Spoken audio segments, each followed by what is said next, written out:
Exercise A1 का next question है हम लोग के पास, क्वेश्चन नंबर 7। और इसमें क्या रहा है, find 5 rational numbers between 3/5 and 2/3। तो हमें 5 रेशनल नंबर निकालना है इन दोनों के बीच में। तो ये सॉल्व करते हैं इसको। क्वेश्चन नंबर 7 में दिया हुआ है 3/5 एंड 2/3 और इसके बीच में हमें 5 रेशनल नंबर्स निकालना है। कितने निकालने हैं? 5 रेशनल नंबर्स निकालने हैं।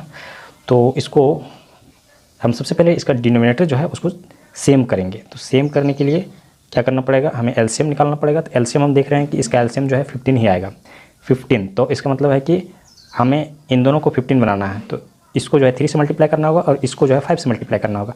तो यहाँ पे हम लिखते हैं 3/5 × 3 लिखते हैं, 3 और यहाँ भी 3। कितना हो गया? 3 3 9 हो गया और यहाँ पे हो गया 5 3 15। ठीक है। और इसमें जो है यहाँ पे 2/3 है, तो यहाँ पे इसको मल्टीप्लाई कर देते हैं 5 से। तो 5 2 10 हो गया और यहाँ पे 5 3 15। अब दोनों का डिनोमिनेटर सेम हो गया है, लेकिन अभी भी हमें इसके बीच में रेशनल नंबर जो है नहीं मिल पा रहा है। 9 10 इसके बीच में कुछ पता ही नहीं चल रहा है। अब हम इसको एक्सपेंड करते हैं। ज़्यादा एक्सपेंड कर सकते हैं आप, 5 से मल्टीप्लाई कर सकते हैं या 10 से मल्टीप्लाई कर सकते हैं या 20 से भी कर सकते हैं। तो हम लोग 10 से कर लेते हैं, टेंशन नहीं लेना है, क्योंकि अगर बड़ा नंबर से करेंगे तो फिर हमको दोबारा करने की ज़रूरत नहीं पड़ेगा, और अगर छोटा नंबर से करेंगे और नहीं आया तो फिर बड़ा नंबर से हमें मल्टीप्लाई करने की ज़रूरत पड़ेगा। तो हम क्या करते हैं, इसको 10 से कर देते हैं डायरेक्ट। 9/15 को हम 10 से मल्टीप्लाई कर देते हैं, दोनों तरफ 10 हो गया तो यहाँ 90 हो गया। 10 9 जा 90 और 15 10 जा 150। और इसको करेंगे हम 10/15 है, तो इसको हम 10 से करेंगे तो यहाँ पे आ गया 100। ये 10 हो गया, 10/10। तो यहाँ पे 10 10 जा 100 हो गया, 100 और यहाँ पे हो गया 150। दोनों का डिनोमिनेटर सेम है। तो आप देख सकते हैं 90 और 100 इसके बीच में जो है 10 का फासला, मतलब 9 रेशनल नंबर इसके बीच में है। तो हमें चाहिए 5 ओनली। तो यहाँ पे हम 90 लिखते हैं, 90/150। और यहाँ पे हम लिखते हैं 100/150। इसके बीच में हमें 5 चाहिए, तो यहाँ पे ले लेते हैं 91। ये और ये इसका आंसर नहीं होगा, ध्यान रखना है। इसके बीच वाला जो है वो आंसर होगा। तो यहाँ पे 90 तो 91 हो गया, 91/150। यहाँ पे 92/150, 93/150, 94/150 और 95। इतने ही मिलेंगे, इसके आगे तो है, लेकिन हमें 5 ही चाहिए। तो 150, 5 तो मिल गया, 1 2 3 4 5। तो यही 5 जो है यही इसके बीच का रेशनल नंबर है और यही इसका आंसर भी हो जाएगा। कंप्लीट हो गया क्वेश्चन नंबर 7। नेक्स्ट क्वेश्चन लेते हैं। एक्सरसाइज 1A का नेक्स्ट क्वेश्चन है क्वेश्चन नंबर 8 और इसमें कह रहा है insert 16 rational numbers between 2.1 and 2.2। 2.1 और 2.2 के बीच में जो है 16 रेशनल नंबर निकालने के लिए कह रहा है। तो इस तरह से इसमें लंबा सा निकालना पड़ेगा, इसको बोलते हैं लंबा लोचा।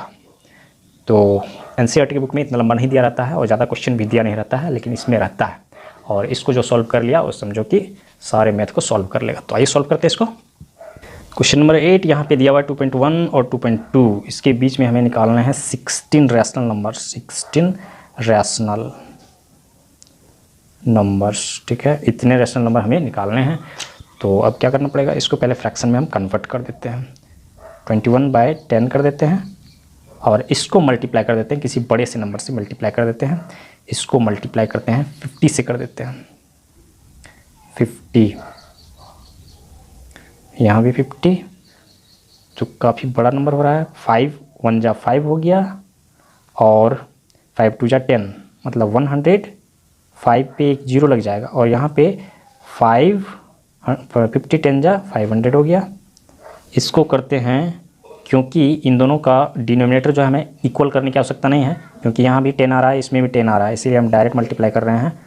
22/10 हो रहा है, यहाँ भी 10 है, यहाँ भी 10 है, तो डायरेक्ट इसको भी 50 से करना होगा ताकि इसका जो है डिनोमिनेटर सेम आ जाए। तो यहाँ पे 50/50। तो यहाँ पे 5 2 जा 10 हो गया, 10 0 हो गया, 1 बचा हुआ है, 5 2 जा 10 और 1 बचा हुआ है 11 हो गया। इस पर एक 0 लगेगा। अब जो है यहाँ पे 500 ये हो गया। तो काफ़ी सारा नंबर हमें मिल रहा है, 50 और इसका 1100।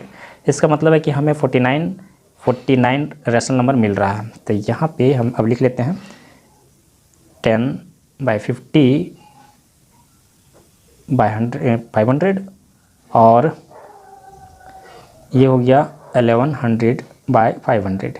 इसके बीच में हमें लेना है, तो इसके में गैप नहीं रखेगा कि बड़ा सा नंबर मांग रहा है, 16 नंबर मांग रहा है। 16 हम यहाँ पे सीरियल नंबर से देते जाते हैं। तो यहाँ पे 1051 हो गया बाय 500 हो गया।